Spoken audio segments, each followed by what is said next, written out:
Alright, so I decided to make this video because I was stuck for a while and I looked everywhere online.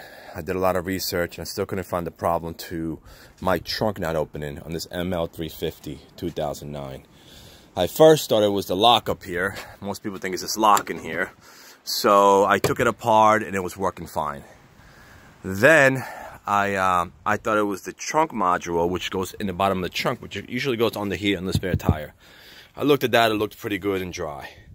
So I brought it to a Mercedes guy, a friend of mine, and he ran the computer. And he told me that the thing couldn't communicate with the SAM, the trunk SAM module. So he said, try there first. So I took the SAM module out of the trunk, okay, the rear trunk module, which is the fuse box, and it's right under here. It goes, okay? So water gets in there. That's the problem through the tail light. It's a common problem with these things. If you look at that, you can see some corrosion on there. So I took the thing out. It came with this cover like this, okay?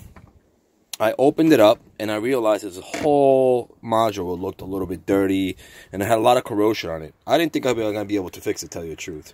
So I took it out, I took it apart, I looked at it, there was corrosion everywhere. This is a clean module, by the way, because I already fixed it. So I took it, I bought some electrical cleaner, I soaked it for a while. I used 90% alcohol or electrical cleaner too. I used this on top of that. So I let it soak for about 2 hours. Just to cover the board itself. So it soaked for 2 hours.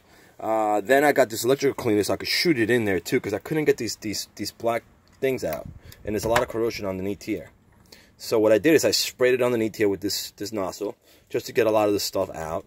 And then I went back, I plugged it into here, did a soft test on it, and plugged it in, and the trunk worked. Went up and down without a problem.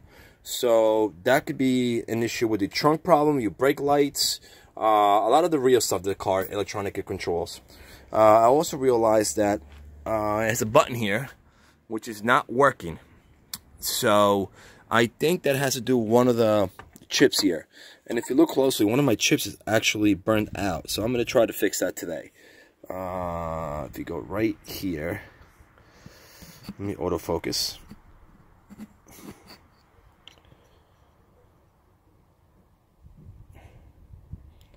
Alright, you can see here, that chip is a little burned out. And that could be the problem why the trunk doesn't close manually when you hit the button.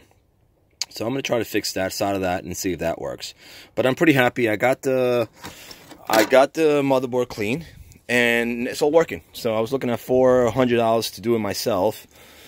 Plus getting the computer, getting the thing reprogrammed. So now I have the original board. I don't have to get anything reprogrammed. And it's all good and dandy. So I'm going to put this back in here, and I'm going to try to put the board maybe somewhere else, maybe up high, somewhere it's not going to get too wet. Well, not too wet. Hopefully it doesn't get wet at all, but and figure out where the water's coming through, because this could happen again in the future. I'm actually going to use one of those sealant sprays and spray the hell out of it in there. Hopefully I could stop it from leaking. All right, so those who are having trunk problems, ML350, and I think the 2008, 2009 have the same issues. That could be the issue, why your trunk's not going up and down, okay? Or not getting powered to the trunk. All right.